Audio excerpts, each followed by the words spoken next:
We are working on a combination Native American dig and a historic dig.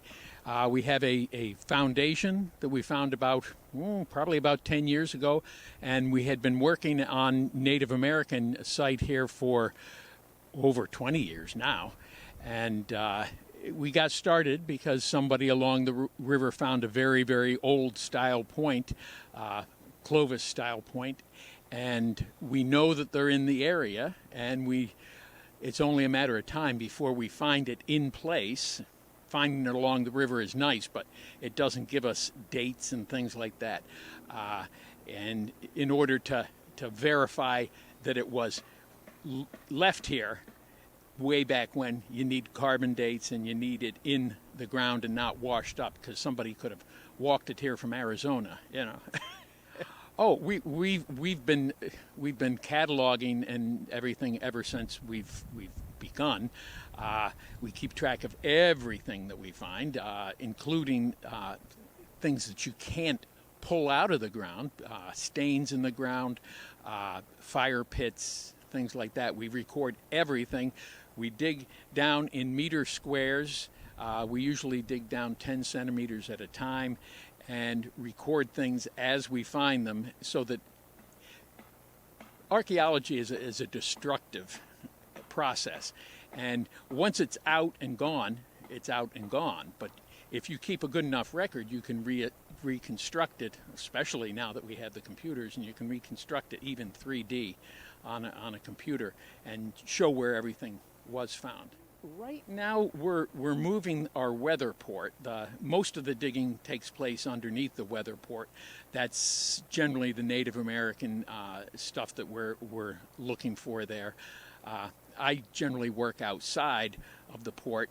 It means I get plenty of sun in the summer and sometimes some rain. But it's a port to keep the weather off of the ground that we're digging. Usually the digging that I do goes down until you hit native soils. You get below the railroad garbage and the stuff that plows had turned up when it was a farmstead. And then you're out of the historic stuff and you're into the Native American stuff. So the stuff I do can generally be done in a week's time, and if it gets rained on, it's no big deal. Currently there's about 43 members total, but active down here at the dig, usually about 10 to 12. And some are here one week and not here the next week, and some are here all the time. Yeah, we're always looking for new members, new workers.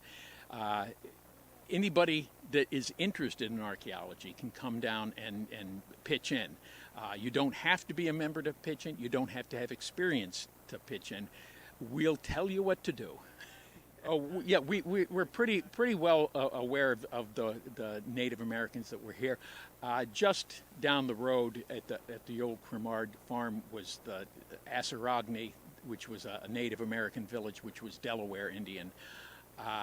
This area was controlled by the Iroquois, however, the Six Nations, and they sort of placed people here, displaced tribes they brought in to sort of act as a buffer between them and the European settlers. Yeah. During Sullivan's March, between the Lackawanna River, which is about 1.5 miles south of here, and Campbell's Ledge, which is about 1/2 mile to the north of here, is where Sullivan encamped the first night after leaving Wilkes-Barre. We have not found anything military yet, but you never know what you might find. We're right close to the river.